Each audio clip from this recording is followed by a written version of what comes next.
ایک بیان آپ سے منسوب ہے، آپ نے کہا کہ علیمہ خان پارٹی میں انتشار پھیلا رہی ہیں، کیا پس منظر کیا ہے اس اسٹیٹمنٹ کا شوکت صاحب؟ دیکھیے بالکل غلط بات ہے. میں نے کبھی یہ نہیں کہا ہے کہ وہ انتشار پھیلا رہی ہیں.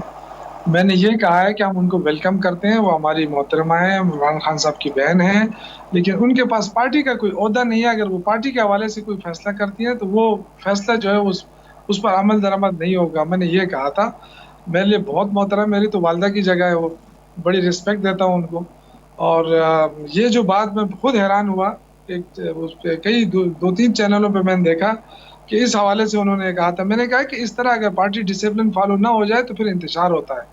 میں نے یہ ہرگز نہیں کہا ہے کہ علیمہ خان صاحبہ انتشار پھیلا رہی. وہ دیکھیں ان کا بھائی جیل میں ہے، اور ایسا بھائی جو پوری دنیا کا لیڈر بن سکتا ہے، لیڈر ہے الحمدللہ.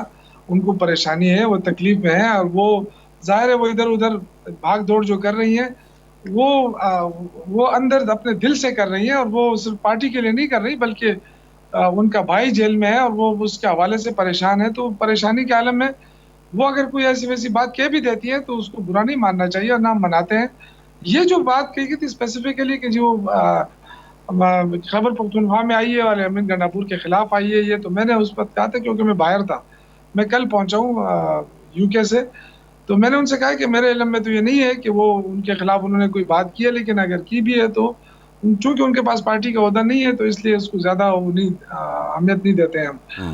تو اس حوالے سے میں نے بات ٹھیک ہے شوکت صاحب، ٹھیک ہے، آپ کی وضاحت آگی. بالکل 2-3 دن تک یہ بات چلتی رہی تو سب یہی سمجھ رہے تھے کہ شاید آپ نے یہ بات کی ہوگی، لیکن آپ نے وضاحت کر دی. لیکن آپ نے کوئی میں آپ بات کا شکریہ ادا کرتا ہوں. کی ہو نہ کی ہو، لیکن علیمہ صاحبہ مسلسل یہ بات کر رہی ہیں کہ پارٹی لیڈرشپ جو کچھ ان کو عمران خان صاحب کے لیے کرنا چاہیے وہ نہیں کر رہی. عمران خان صاحب کی طرف کیوں دیکھتے ہو؟ اگر آپ نے رہائی کے لیے یا پارٹی کو اور پارٹی لیڈر کو بچانے کے لیے کچھ کرنا ہے تو اپنے طور پر کرو. آپ کو جلسے کی اجازت ملتی ہے، آپ تیاری کرتے ہیں، اجازت منسوخ ہو جاتی ہے، آپ جلسہ منسوخ کر دیتے ہیں. تو اس طرح سے نہ تحریکیں چلتی ہیں، نہ لیڈرشپ پر جو افتاد پڑی ہوتی ہے وہ ٹلتی ہے. تو یہ تو ایک حقیقت ہے، اور اسی بنیاد پر اختلافات جنم لے چکے ہیں آپ کی پارٹی میں. دیکھیں میرا نہیں خیال ہے کہ اختلافات کی وجہ یہ ہے. اختلافات کی بنیادی وجوہات کچھ اور بھی ہیں، لیکن میں اس میں بات کروں گا کسی وقت. میں نہیں سمجھتا کہ ورکر مایوس ہے. ورکر مایوس نہیں ہے. اگر ورکر کی سطح پہ آپ چھوڑے دیں نا تو اتنی بڑی تحریک چلے گی کہ پھر کوئی کنٹرول نہیں کر سکے گا. تو جو کچھ ہو رہا ہے وہ عمران خان صاحب کے ساتھ مشاورت کے ساتھ ہو رہا ہے. ہماری جو مرکزی لیڈرشپ ہے وہ تقریباً، اور صوبائی لیڈرشپ ڈیفینیٹلی علی امین گنڈاپور صاحب صوبائی صدر بھی ہیں، تو ان کی ملاقاتیں خان صاحب کے ساتھ ریگولر ہو رہی ہیں، اور وہاں پہ یہ چیزیں ڈسکس ہوتی ہیں، اور وہیں سے مشاورت کے بعد وہ آ کے یہاں فیصلے کرتے ہیں. کور کمیٹی میں اس پہ ڈسکشن ہوتی ہے. دیکھیے اگر ہم ہر کوئی اس طرح فیصلے کرنے لگا کہ جی بس آ جائیں نکلیں اسلام آباد کو فتح کریں، تو پھر وہ چیزیں جو ہے نا وہ کسی اور طرف چلی جائیں گی، اور وہ پھر کنٹرول بھی نہیں ہوں گی. اس وقت ورکر چارج ہے، ان کے اندر غم و غصہ ہے، تو بڑی حکمت عملی کے ساتھ یہ ساری چیزیں کرنی پڑتی ہیں. اور یہ حکمت عملی پارٹی کی کامیاب رہی ہے کہ لوگوں کو چارج رکھا ہوا ہے. ابھی تک ورکر جو ہے وہ اینی ٹائم اگر عمران خان کسی بھی وقت کال دے دیں تو میں کہہ رہا ہوں کہ گلیاں اور کوچے بھر جائیں گے. لیکن یہ کہ ابھی وہ شاید اس چیز کو مناسب نہیں سمجھ رہے، اور اس نہیں، لیے شوکت سارا جو یوسف زئی صاحب، آپ نے ورکر چارج رکھا ہوا ہے اینٹی اسٹیبلشمنٹ نیریٹو پہ. علی امین گنڈاپور صاحب کہتے ہیں جی جو جلسہ منسوخ کیا وہ اسٹیبلشمنٹ کے کہنے پہ کیا، ان سے میری بات ہوئی. تو اب ان حرکتوں سے یا اس طرح کے معاملات سے آپ نہیں سمجھتے کہ ورکر جو ہے وہ ڈسچارج ہو جائے گا، اور وہ بہت برا ڈسچارج ہونا ہے، اس نے یہ ملبہ آپ پہ بھی آ سکتا ہے؟ نہیں، دیکھیں دو چیزیں ہیں. ایک تو یہ کہ پارٹی خود بھی نہیں چاہتی تھی کہ اس مسئلے میں اپنے آپ کو انڈلج کرے، جو کہ جس دن سپریم کورٹ کا فیصلہ آنا تھا تو یہ ایک وہ وقت تھا کہ اگر سپوز یہ فیصلہ الٹ آ جاتا تو اس بہت بڑا ایشو اور مسئلہ بنتا اسلام آباد کے اندر.